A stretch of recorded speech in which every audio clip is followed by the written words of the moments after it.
So yun guys, isang magandang araw naman sa ating lahat. So dito naman tayo sa ating munting backyard.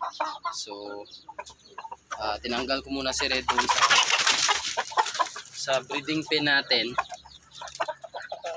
Dahil kagabi naglimlim yung ating black Shamo Asil. So ikukulong muna natin siya para makapagpahinga rin sa breeding. Pero yung itlog ng ating black Shamo Asil is pito pa lang. So naglimlim na siya kagabi. So at ngayon bumaba siya. So start na siguro maglilimlim ngayon. So ito si Red.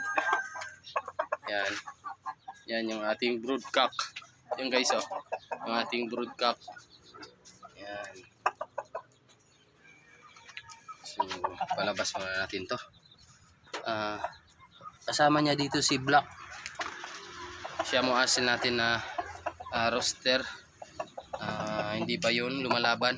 So ito lang talaga yung maagang nag-matured si Red. Yan guys. So yung isa pa nating problema is yung ating native na hen. Diyan. Naagaw niya yung limliman ng ating isang native na hen din. So dalawa sila. So guys. So yung problema nandito kay Red. Yan o. Talo niya yung itim na yan guys na Shamo Asil din natin. Yung problema lang nito is itong Holobacilla natin kasi matanda na to and then lumalaban talaga yan. Walang atrasan din yan yung ating Holobacilla. So yung problema nito is kung magsalpukan silang dalawa nito. So yung gagawin natin, kukulong muna natin sila doon sa kulungan. So yun guys. Para makapagpahinga naman siya sa pagbibreed. So yan lang muna yung dito sa labas, yung ating black. So yan guys. Yan. So yun guys, yan yung dalawa nating Shamo Asil.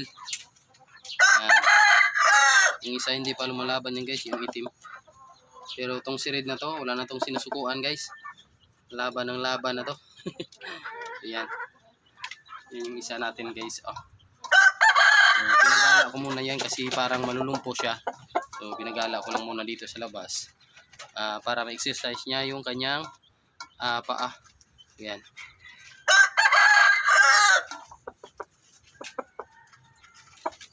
So yan. Ito yung ating Red. Yung guys oh. Yan.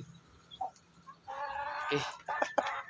So yan yung ating native na umaagaw ng yan guys oh. Yung dirasa pala yan. Yung manok panabong. Inaagaw niya yung paitlogan ng ating yan. Native na yan. So dito ko nilagay yung ibang itlog. Kaso ayaw niyang mangitlog dyan. So gusto niya talaga doon. Yan.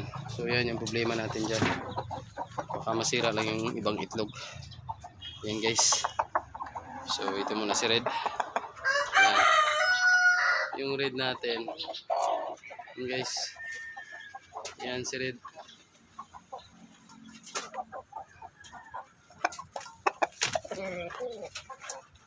So yun lang muna guys yung update ngayon dito sa aking munting backyard. So hiwalay muna natin to para makapokus sa kanyang itlog yung ating binibreed na Shamo Asil na black para hindi rin mabugbog yung kanyang katawan kasi mabigat si Red. Halos 3 kilo at kalahati to guys. Yan o.